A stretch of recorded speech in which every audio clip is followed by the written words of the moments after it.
சிங்கம் ஒரு சிங்கம் எப்போ எதுலயும் பெக்யூலியர் தான்.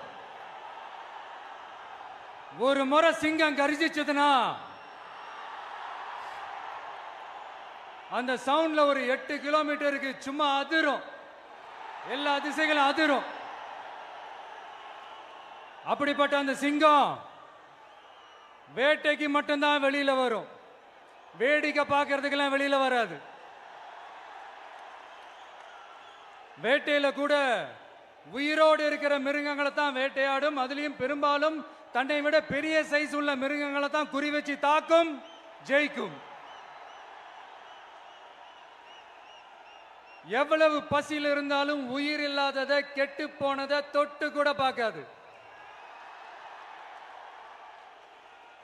அப்படிப்பட்ட அந்த சிங்கம் அவ்வளவு ஈஸியா எதையும் தொடாது, தொட்டா விடாது.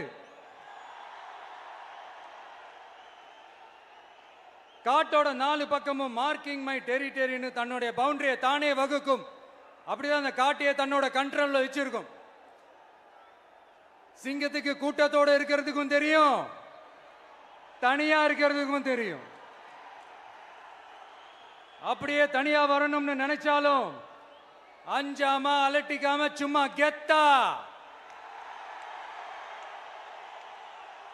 தனியா வந்து அத்தனை பேருக்கும் தண்ணி காட்டும். எப்போ எதுலயும் தன்னோட தனித்தன்மையை இழக்கவே இழக்காது. Yes, a lion is always a lion.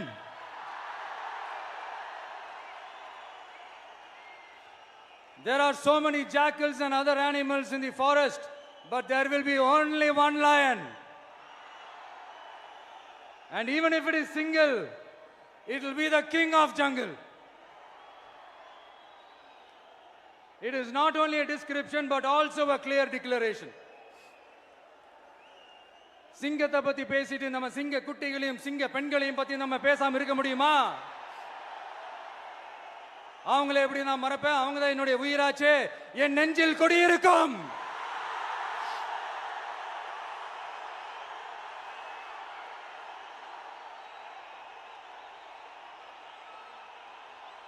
என்னுடைய தோழர்களுக்கும் தோழிகளுக்கும்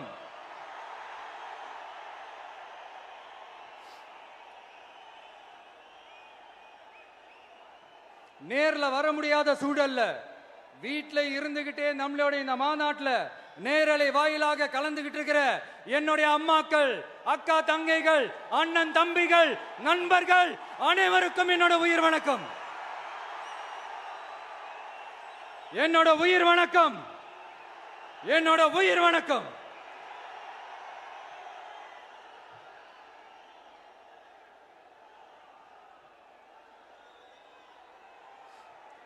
வீரம் விளையும் மாமதுரை மண்ணை வணங்குகிறேன். இந்த மதுரைனாலே உடனே ஞாபகத்துக்கு வரது சீறி பாஞ்சி துள்ளி குதிக்கிற யாருக்கும் அடங்காத காளைகள் விளையாடுற அலங்காநல்லூர் ஜல்லிக்கட்டு தான். நம்ம வைகை ஆறு தான். அழகர் ஆத்துல இறங்குற வைபவம். மதுரை மீனாட்சி அம்மன். இந்த மண்ணோட உண்மையான குணம் உணர்வு பூர்வமான மண் இது. அது மட்டும் இல்ல, இந்த மண்ணில் வாழ்ற மக்களும் அப்படித்தான் உணர்வு பூர்வமான ஆளுங்க. நான் இந்த மண்ணில் கால் எடுத்து வச்ச உடனே ஒரே ஒருத்தரை பத்தி தான் மனசுக்குள்ள ஓடிக்கிட்டே இருந்தது. அவர் யாருன்னு உங்களுக்கும் தெரிஞ்சிருக்கும். சினிமானாலும் சரி, அரசியல்னாலும் சரி, நமக்கு ரொம்ப ரொம்ப பிடிச்சது புரட்சி தலைவர் எம்ஜிஆர் அவர்கள் தான். அவரோட பழகிறதுக்கு எனக்கு வாய்ப்பு கிடைக்கல.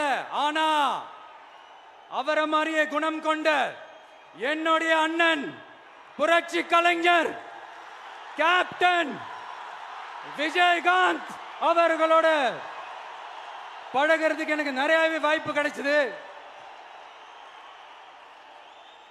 அவரும் இந்த மதுரை மண்ணை சேர்ந்தவர் தானே, அவரை மறக்க முடியுமா? தமிழ்நாட்டு மக்கள் உணர்வுபூர்வமா உண்மையா நம்ம பக்கத்திலே நிக்கிறவங்க, அதுக்கு ஒரு மிகப்பெரிய அடையாளம் தான் இந்த மதுரை மண்.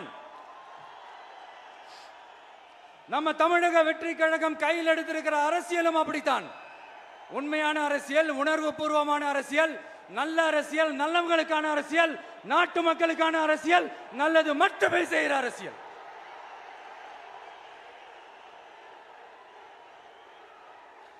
இதோ நம்மளுடைய இந்த இரண்டாவது மாநில மாநாடு வாகை சூடும் வரலாறு திரும்புகிறது. அப்படி இந்த மாநாட்டுக்கு பேர் வச்சிருக்கிறோம். 1967லயும் 1977லயும் நம்ம தமிழக அரசியல் ஒரு மிகப்பெரிய ஆட்சி அதிகார மாற்றங்கள் ஒண்ணு நடந்துச்சு இல்லையா? அதே மாதிரிதான் அடுத்த வருஷம் 2026ல அப்படி ஒரு வரலாறு திரும்ப போகுதுன்னு உறுதியா சொல்றதுக்கான மாநாடு தான் நம்மளோட இந்த இரண்டாவது மாநில மாநாடு. விக்கிரவாண்டி விசாலையில் நம்மளுடைய ஃபர்ஸ்ட் மாநாடு நடத்தணும், வெற்றி கொள்கை திருவிழா. அதுக்கப்புறமே நீங்க பார்த்திருப்பீங்க, தமிழக அரசியல் அந்த தட்ப வெப்பத்தையே மாத்தினுச்சு. நமக்கு எதிராக எத்தனை குரல்கள். ஆனா உங்களுக்கு தான் நம்மளை பத்தி நல்லா தெரியுமே, எந்த குரலையும் காதலையே போட்டுக்காம மக்களோட குரலை மட்டுமே கேட்டுக்கிட்டு நமக்கு எதிராக வர அத்தனை கூக்குரல்களையும் சின்னதா ஒரு சிரிப்போடவே கடந்து வந்திருக்கிறோம்.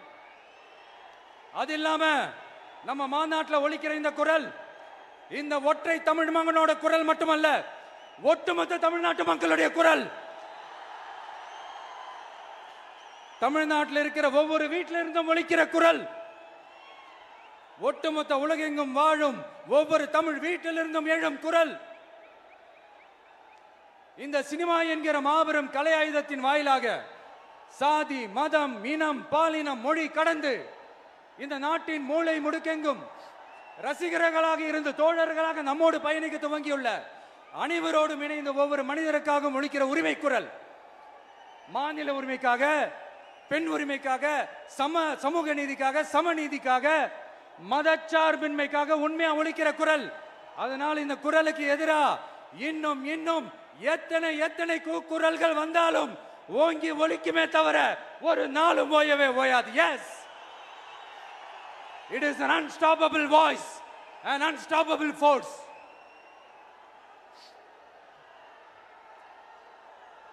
நம்ம அரசியலுக்கு வர்றதுக்கு முன்னாடி அட இவரெல்லாம் வர மாட்டாரியா, அவரே வரல, இவரே வரல, இவருங்க வர போறாரு அப்படின்ட்டு நிறைய பேர் ஜோஷியம் சொன்னாங்க. அப்புறம் நம்ம கட்சியினுடைய பேர் அறிவிச்சதுக்கு அப்புறம் பேரு தானே அறிவிச்சிருக்கிறாரு, மக்கள் கிட்ட பேர் வாங்கணும்ல, அதெல்லாம் முடியாதுன்னாங்க. அப்புறம் ரொம்ப முக்கியமா மாநாடுலாம் எவ்வளவு பெரிய விஷயம், அதெல்லாம் இவர் ஒத்தால எப்படி பண்ண முடியும், சும்மா பக்கத்தில் புசியானதை வச்சுக்கிட்டு மாநாடுல எப்படி நடத்தி காட்ட முடியும், அதெல்லாம் அவங்களால முடியாது. அப்புறம் மழை பெஞ்சு எல்லாத்தையும் கெடுத்துரும். ஏன் என் கூட இருக்கிறவங்களே கூட தான் சொன்னாங்க. அதுக்கப்புறம் என்ன நடந்துச்சுன்னு உங்க எல்லாருக்குமே தெரியும். இப்ப புதுசா ஒண்ணு சொல்ல ஆரம்பிச்சிருக்கிறாங்க. அது என்னடானா, ஆட்சியை பிடிக்கிறதெல்லாம் அவ்வளவு ஈஸி இல்லை இல்லையா. இப்ப அதெல்லாம் விட்டாங்க, இப்ப இங்க வந்துட்டாங்க. இவர் நேரா ஷூட்டிங்ல இருந்து வருவாராம், வந்து ஆட்சியை பிடிப்பாராம். அது எப்படி இவராலே முடியும், அவராலே முடியல, இவராலே முடியல, அவருக்கு அத்தனை வருஷம் ஆச்சு, இவராலே எப்படி முடியும்ட்டு ஒரு பக்கம். இன்னொரு பக்கம் கூட்டம்லாம் ஓகே தான், அது எப்படி ஓட்டா மாறும் அப்படின்றது இன்னொரு பக்கம்.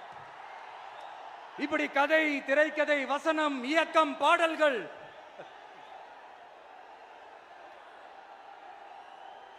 அதனால இந்த அரசியல் ஆய்வாளர்களுக்கு நான் சொல்றதெல்லாம் ஒன்னேதான், நல்லா கேட்டுக்கங்க. இந்த விஜய் ஏதோ இந்த பல லட்சம் பேர் கூடுற கூட்டத்தில் மட்டுமே இருக்கிறாரு அப்படின்னு மட்டும் தப்பு கணக்கு போட்டாதீங்க. ஏன்னா நம்மளுடைய இந்த கூட்டம் வெறும் ஓட்டா மட்டும் இல்லைங்க, வரப்போற தேர்தலில் மக்கள் விரோத ஆட்சியாளர்களுக்கு நாம வைக்க போற வேட்டா, நம்மளை கோட்டைக்கு அனுப்ப போற ரூட்டா இருக்க போதுன்னு சீக்கிரமாவே தெரிஞ்சுப்பீங்க. ஏன்னா கோடிக்கணக்கானவங்களோட ஹார்ட்லயும் வீட்லயும் ஏற்கனவே ஆல்ரெடி உயிரா, உணர்வா, உறவா இருக்கிறோம். நம்மளுடைய கனெக்ட் எல்லாம் வெறும் மக்களோட மட்டும்தான். நாம யாருன்னு அவங்களுக்கு தெரியும், அவங்க யாருன்னு நமக்கு தெரியும். நாமளும் நம்ம மக்களும் எப்படி இருக்கிறோம்னு எதிரிங்களுக்கு நல்லாவே தெரியும். இருந்தாலும் இந்த விஜய் எதுக்குப்பா வந்திருக்கிறாரு, இவர் என்ன புதுசா என்ன திட்டம்லாம் சொல்லிட்டாரு அப்படின்னு வேற நிறைய கேள்விகள். இந்த சொல்றேன் தெரிஞ்சுக்கங்க. பெண் குழந்தைகள், பெண்கள் மற்றும் வயசானவங்களோட பாதுகாப்புல தான் நம்ம பிரையாரிட்டியே. அடுத்து இளைஞர்கள், உழவர்கள், உழைப்பாளர்கள், நெசவாளர்கள், மீனவர்கள், ஆதரவற்ற முதியோர்கள், மாற்றுத்திறனாளிகள், மூன்றாம் பால் இனத்தவர்கள்னு இன்னும் இங்க யாருக்கெல்லாம் கவர்மெண்டோட ஒரு ஸ்பெஷல் அட்டென்ஷன் தேவையோ அவங்க எல்லாருக்குமான ஒரு கவர்மெண்ட் அமைக்கிறது தான் நம்ம இலக்கே. நான் ஏற்கனவே சொன்னதை தான் இங்க நான் திரும்பவும் சொல்றேன். நம்மளுடைய இந்த தமிழக வெற்றி கழகம் ஏதோ அரசியல் ஆதாயத்துக்காக தொடங்கப்பட்ட கட்சியெல்லாம் கிடையாதுங்க. கொள்கை கோட்பாடுகளோடு தந்தை பெரியார், பெருந்தலைவர் காமராஜர், அண்ணல் அம்பேத்கர், வீரமங்க வேலு நாச்சியார், மக்கள் சேவகர் அஞ்சலை அம்மாள், நம்மளுடைய 5 கொள்கை தலைவர்களோட வழிகாட்டுதல்களோடு தொடங்கப்பட்ட கட்சி. நம்ம ஸ்டாண்ட்ல நாம எப்பவுமே ஸ்ட்ராங்கா தாங்க இருக்கிறோம். அதுல எந்த மாற்றத்துக்கோ எந்த சமரசத்துக்கோ துளி கூட இடமில்லை. நம்மளுடைய ஒரே கொள்கை எதிரி பாஜக தான். நம்மளுடைய ஒரே அரசியல் எதிரி திமுக தான். எப்படி? நம்மளுடைய ஒரே கொள்கை எதிரி, நம்மளுடைய ஒரே அரசியல் எதிரி ஏதோ அண்டர் கிரவுண்ட் ஆதாயத்துக்காக டீல் போட்டுக்கிட்டு டீல் பேசிக்கிட்டு இந்த அலையன்ஸ் வச்சுக்கிட்டு இந்த ஊரை ஏமாத்துற கட்சி எல்லாம் நம்ம டிவிக்கே கிடையாதுங்க. யாருக்காகவும் எதுக்காகவும் எந்த பயமும் கிடையாது. மாபெரும் பெண்கள் சக்தி நம்மளோட இருக்கிறாங்க, மாபெரும் இளைஞர்கள் சக்தி நம்மளோட இருக்கிறாங்க, ஒட்டுமொத்த தமிழ்நாட்டு மக்களுடைய சக்தி நம்மளோட நிக்கிறாங்க. அப்படி இருக்கும்போது இந்தியாவில் இருக்கிற எல்லா ஸ்டேட்லயும் வாழ்ற நம்ம தமிழ் நெஞ்சங்கள் மட்டும் இல்ல, உலகம் பூரா 100க்கும் மேலான நாடுகள்ல வாழ்ற நம்ம தாய் தமிழ் உறவுகள் எல்லாருமே என்ன விஜய் தளபதி விஜய் இல்லனா விஜய் தளபதி இப்படி சொந்தம் கொண்டாடுற கோடிக்கணக்கானவங்களோட அன்பு மாசியும் நம்மளோட இருக்கும்போது, இவங்க எல்லாருமே நம்மளோட நிற்கும் போது எதுக்குங்க இந்த பாசிச பாஜகவோட நேரடி கூட்டணியோ இல்ல மறைமுக கூட்டணியோ உறவு வச்சுக்க? நாம என்ன உலகமாக ஊழல் கட்சி? என்ன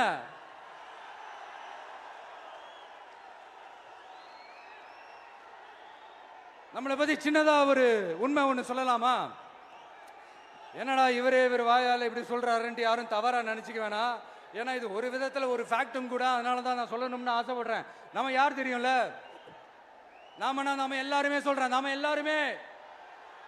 நாம யார் தெரியும்ல? இந்தியாவின் மாபெரும் மக்கள் சக்தி கொண்ட ஒரு மகத்தான வெகுஜன மக்கள் படை.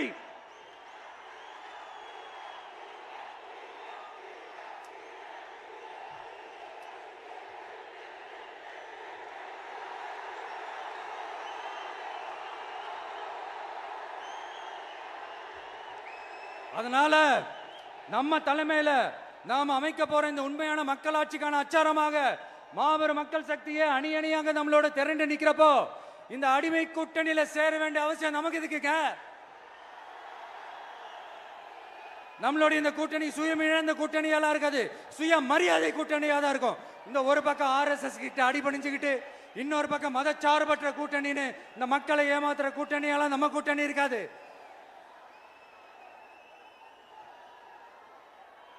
நான் இப்பவும் சொல்றேன், நம்மளை நம்பி வர்றவங்களுக்கு ஆட்சியிலும் அதிகாரத்திலும் உறுதியாக பங்களிப்பு செய்யப்படும். உடனே இந்த கேள்விகள்லாம் வரும். அப்ப யாரு கூட்டணி, யாரு வரா, யாரு போறா, இந்த கேள்விகள்லாம் வரும். இந்த கேள்விகளுக்கெல்லாம் ஒரே ஒரு பதில் தான், சஸ்பென்ஸ்ல சஞ்சாரம் செய்யுங்க. ஆனா ஒண்ணு, 2026ல 2 பேருக்கு நடுவுல தான் போட்டியே. ஒன்னு டிவிகே, இன்னொன்னு டிஎம்கே. இந்த போட்டி எப்படி இருக்க போதுன்னா, இந்த அலையன்ஸை வச்சு எப்படியாவது நம்ம தப்பிச்சிடலாம். என்ன இந்த பழைய இந்த மேத்தமேட்டிக்ஸ் அரித்மேட்டிக்ஸ் இதெல்லாம் வச்சு எப்படியாவது நம்ம தப்பிச்சிடலாம் அப்படின்னு நினைக்கிறவங்களோட அந்த கனவு ஒரு நாளும் மைப்படாது. சரி, இப்ப நம்ம வேற ஒரு ஏரியாவுக்கு ஒண்ணு வருவோம். எதிர்காலம் வரும், என் கடமை வரும், இந்த கூட்டத்தின் ஆட்டத்தை ஒழிப்பேன்.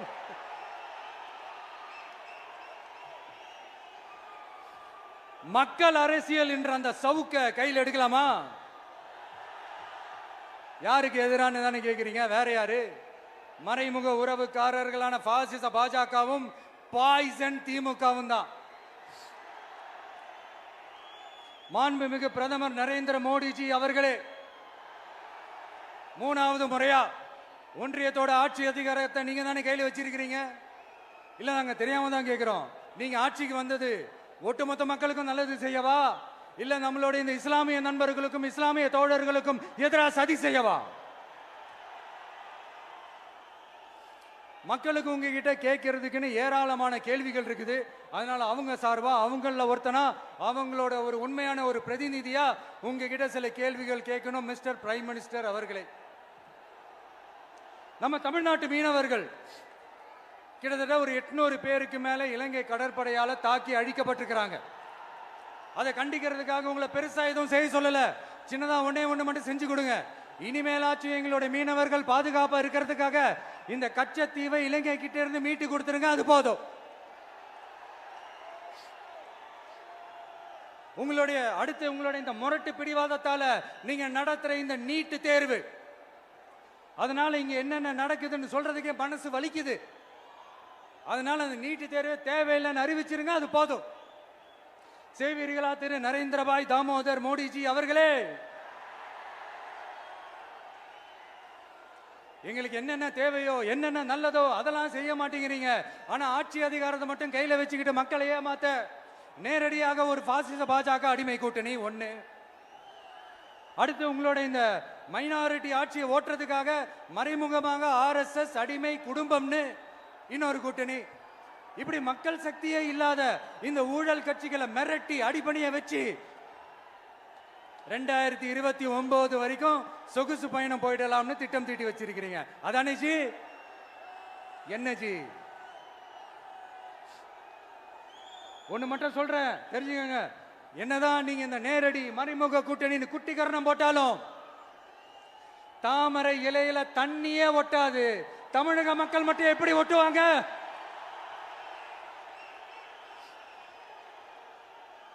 இங்க ஒரு MP சீட்டு கூட தரலன்றதுக்காக தமிழ்நாட்டுக்கும் தமிழ்நாட்டு மக்களுக்கும் எதுவுமே செய்யாம ஓரவஞ்சனை செய்யுது இந்த ஒன்றிய பாஜக அரசு. சங்கம் வச்சு தமிழ் வளர்த்த மண் இந்த மதுரை மண். அதனால இங்க அந்த கீழடியில கிடைச்ச ஆதாரங்களை எல்லாம் மறைச்சிட்டு எங்க நாகரிகத்தையும் எங்க வரலாறையும் அழிக்கிறதுக்காக உள்ளடி வேலை செய்யலாம்னு நினைக்கிறீங்க. தமிழ்நாட்டை தொட்ட என்ன நடக்கும் நீங்க பல உதாரணங்கள் இருக்குது. அதனால இதையெல்லாம் மறைச்சிட்டு எங்க மக்களை ஏமாத்திடலாம்னு மட்டும் நினைக்காதீங்க. மத நல்லிணக்கத்திற்கு பெயர் பெற்ற இந்த மதுரை மண்ணிலிருந்து சொல்றேன், உங்க எண்ணம் எல்லாம் ஒரு நாளும் ஈடேறாது.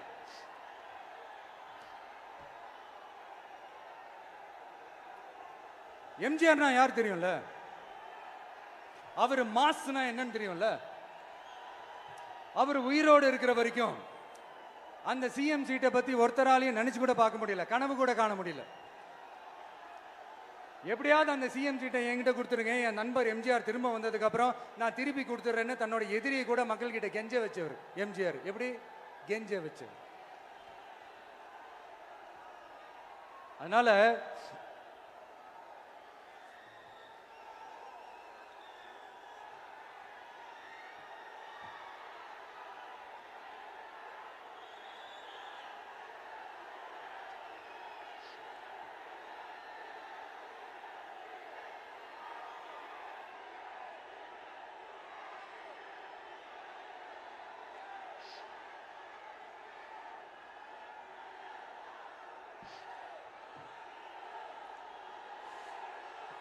ஆனா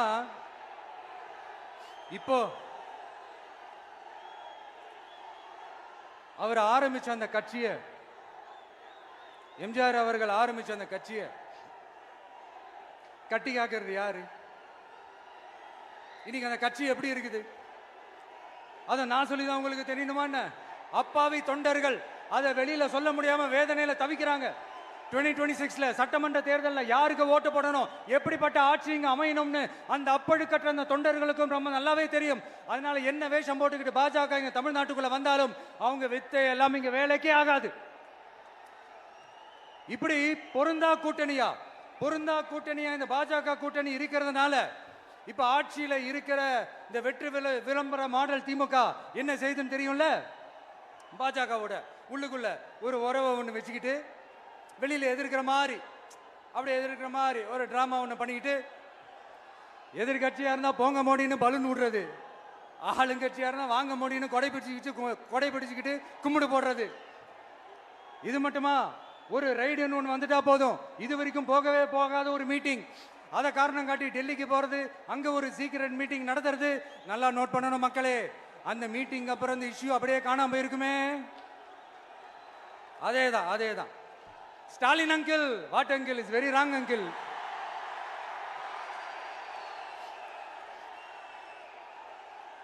இப்படி தமிழ்நாட்டில் இப்ப நடக்கிற இந்த ஆட்சியினுடைய லட்சணத்தை பார்த்துக்கிட்டு நாம எப்படி சும்மா இருக்க முடியும்?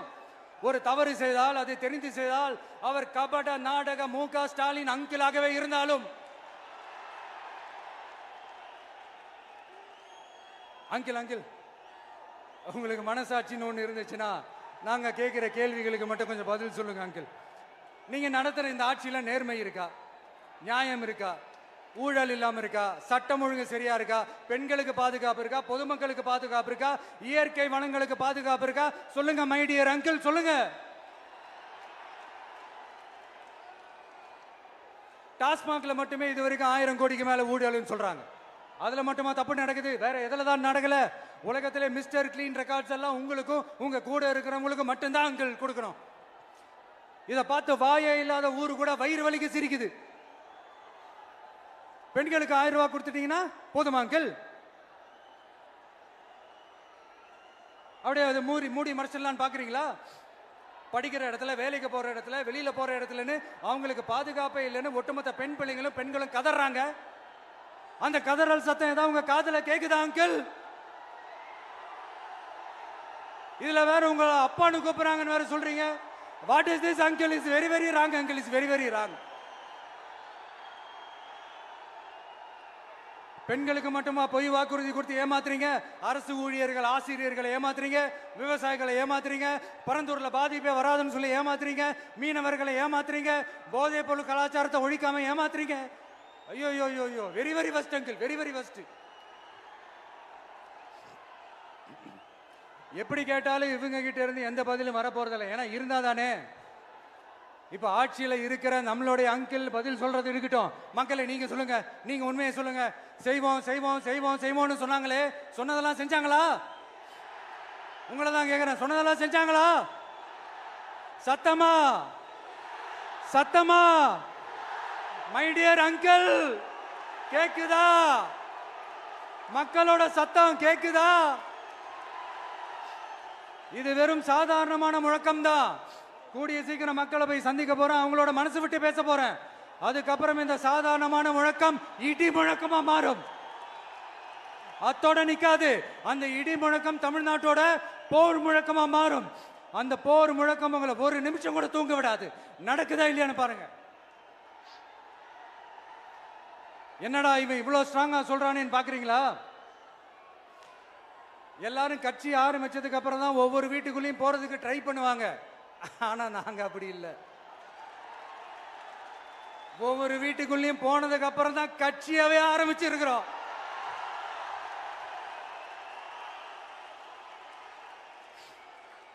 அதனால ஒட்டுமொத்தமா எல்லாருமா சேர்ந்து இந்த திமுக ஆட்சிய, கபட நாடக திமுக ஆட்சிய 2026 தேர்தலில் வீட்டுக்கு அனுப்புறோம்.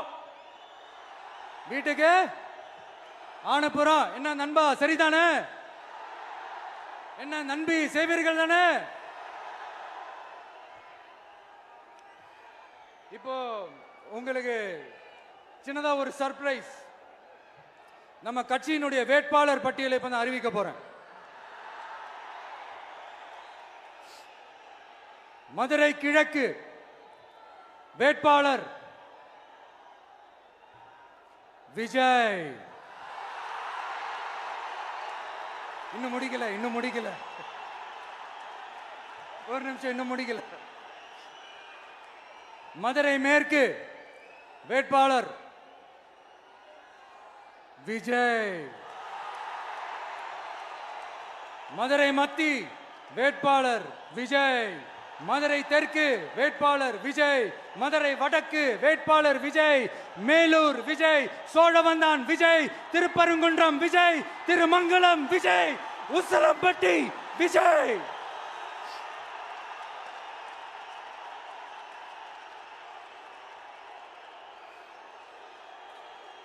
என்னடா எல்லா தொகுதியிலையும் ஒரே வேட்பாளர்னு பாக்குறீங்களா? 234 தொகுதியிலையும் இந்த விஜய் தான், அதாவது உங்க விஜய் தான் உங்க சின்னம். இன்னும் சிம்பிளா சொல்லணும்னா உங்க வீட்டில் இருக்கிற ஒருத்தர் தான் வேட்பாளரா நிக்க போறாங்க. அந்த வேட்பாளரும் நானும் வேறு வேறு இல்லை. நீங்க அவருக்கு ஓட்டு போட்டீங்கன்னா எனக்கு ஓட்டு போட்ட மாதிரி, இந்த முகத்துக்காக நீங்க ஓட்டு போட்டீங்கன்னா உங்க வீட்டில் இருக்கிற உங்களுடைய வேட்பாளர் ஜெயிச்ச மாதிரி. என்னடா இவர் ஏதோ ஓவரா சொல்றாருன்னு நினைக்க வேணாம். பிராக்டிக்கலா அப்படிதான் இருக்கும், அப்படிதான் இருக்கணும். நீங்களும் அப்படிதான் நினைப்பீங்கன்னு நான் நம்புறேன். ஏன்னா இது நம்மளை விட நம்ம எதிரிங்களுக்கு இன்னும் நல்லாவே தெரியும். அதனால எல்லாம் இந்த அதிகார பலம் எல்லாத்தையும் தூக்கிட்டு வந்துருவாங்க. வரட்டும், பாத்துக்கலாம். TVK will take it, TVK will meet it, TVK will compete with it and TVK will conquer it, TVK will conquer it.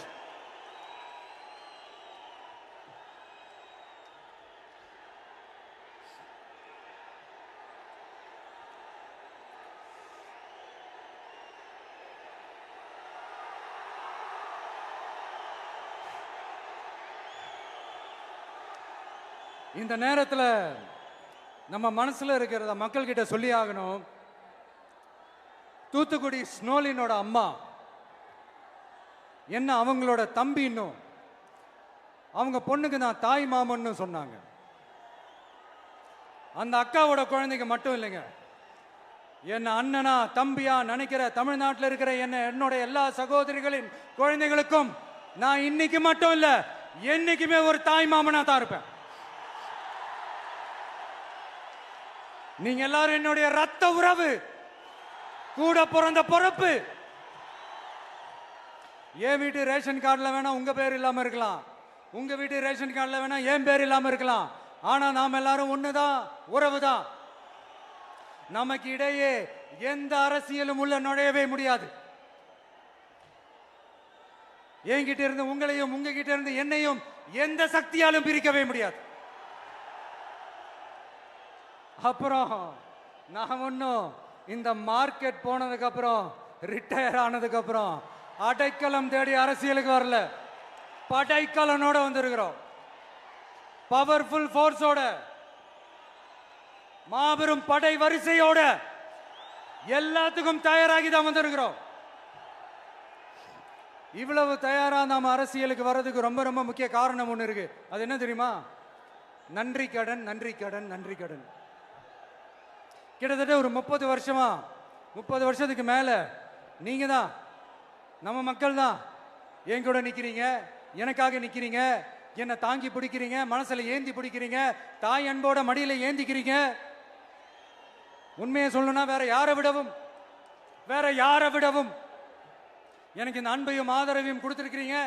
என் மேல உயிரையே வச்சிருக்கிறீங்க. என்ன உங்க வீட்டுல ஒருத்தனாவே ஆக்கிட்டீங்க.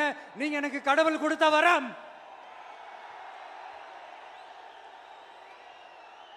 உலகம் பூரா நமக்காக நம்ம கூட நிக்கிற நம்ம மக்களை நான் எப்படி மறப்பேன்? நான் என் லைஃப்ல ரொம்ப உயிரா நினைக்கிறதே பெண்களை, குழந்தைங்களை, இளைஞர்களை, உழைக்கிற மக்களை தான்.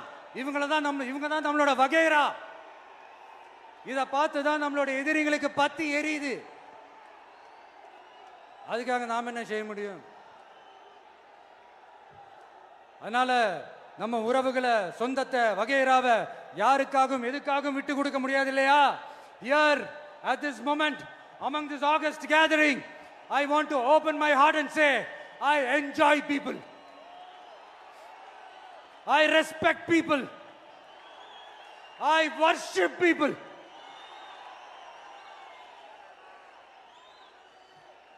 சரிப்பா, இவ்வளவு செஞ்ச நம்ம மக்களுக்கு நன்றி கடனா உன்னால முழுமையா செலுத்த முடியுமான்னு கேட்டா சத்தியமா சொல்றேன், என்னால முடியாதுதான். இன்னும் எத்தனை ஜென்மம் எடுத்தாலும் அந்த நன்றி கடனை என்னால தீர்க்கவே முடியாது. அப்புறம் என்ன மானாவுக்கடா நீ வந்திருக்க தானே கேக்குறீங்க? மைண்ட் வாய்ஸ் கேட்ட மாதிரி இருந்தது. வாழ்நாள் முழுக்க நம்ம மக்களுக்காக ஆதரவா துணையா நிக்கிறத தவிர, அவங்களுக்காக உழைக்கிறத தவிர எனக்கு வேற எந்த எண்ணமும் இல்லை. எனக்கு இப்ப வேற வேலையும் இல்லை. இனிமே எனக்கு இதுதான் என் வேலையே, என் கடன் இனி என் மக்களுக்கு பணி செய்து கிடப்பதே. இப்படியா ஹார்ட் டு ஹார்ட் யதார்த்தமா பேசிய பழகிட்டோம். இதுக்கு மேலேயும் எனக்கும் மக்களுக்கும் இடையே இருக்கிற அந்த உறவை பத்தி நான் பேச ஆரம்பிச்சேன்னா ஒரு மாதிரி எமோஷனல் ஆகிடுவேன். அப்புறம் அதை கண்ட்ரோல் பண்றது ரொம்ப கஷ்டம். அதனால என்ன மனசார நேசிக்கிற நம்ம மக்களுக்கு ஒன்னே ஒன்று சொல்றேன். இந்த விஜய் உங்க விஜய், உங்களுக்கான விஜய், உங்களுக்காக மட்டுமே இருக்கிற விஜய். உங்க கூட நிக்க, உங்களுக்காக நிக்க, உண்மையா நிக்க, உணர்வோட நிக்க, உறுதியா நிக்க, உங்க கூட பேச, உங்களுக்காக பேச, உண்மையா பேச, உணர்வோட பேச, உறுதியா பேச, உங்களுக்காக சேவை செய்ய உங்க விஜய் நான் வர.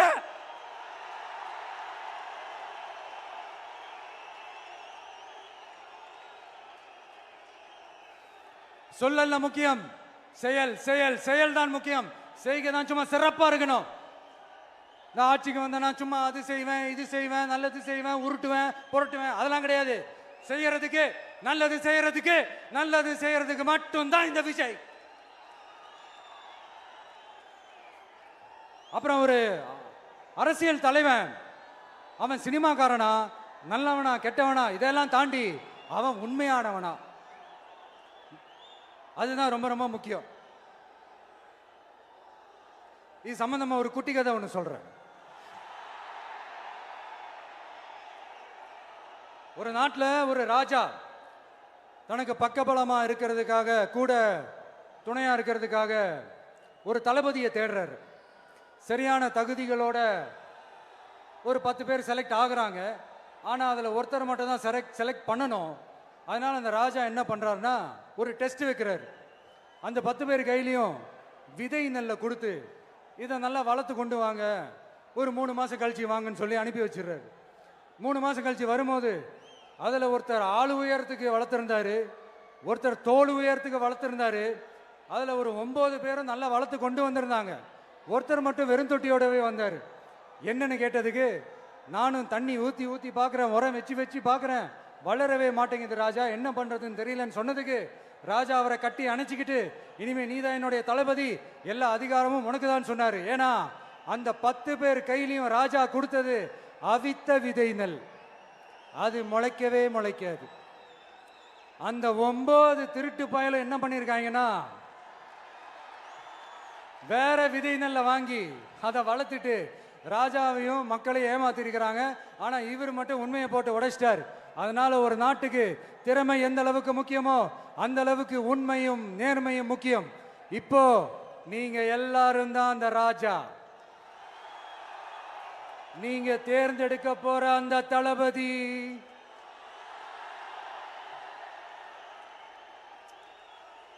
சும்மா சினிமாக்காரன் சினிமாக்காரன் சினிமாக்காரன். அம்பேத்கர் அவர்களை தோக்கடிச்சது சினிமாக்காரன் இல்ல, அரசியல்வாதி. காமராஜர் அவர்களை தோக்கடிச்சது, இங்க விருதுநகர் பகுதியில் தோக்கடிச்சது சினிமாக்காரன் இல்ல, இன்னொரு அரசியல்வாதி. இன்னைக்கும் நம்ம கூட வாழ்ந்துட்டு இருக்கிற நல்ல கண்ணு ஐயாவை தோக்கடிச்சது சினிமாக்காரன் இல்ல, அரசியல்வாதி. இப்படிப்பட்ட நல்ல நல்ல தலைவர்களை எதிர்த்து நின்று தோக்கடிக்கணும்னு அந்த எண்ணத்தை உருவாக்குனது சினிமாக்காரன் இல்ல, அரசியல்வாதி. அதனால எல்லா அரசியல்வாதியும் அறிவாளியும் கிடையாது, எல்லா சினிமாக்காரனும் முட்டாளும் கிடையாது. கான்பிடண்டா இருங்க, நல்லதே நடக்கும், வெற்றி நிச்சயம். மீண்டும் சந்திக்கும் வரை நன்றி, வணக்கம்.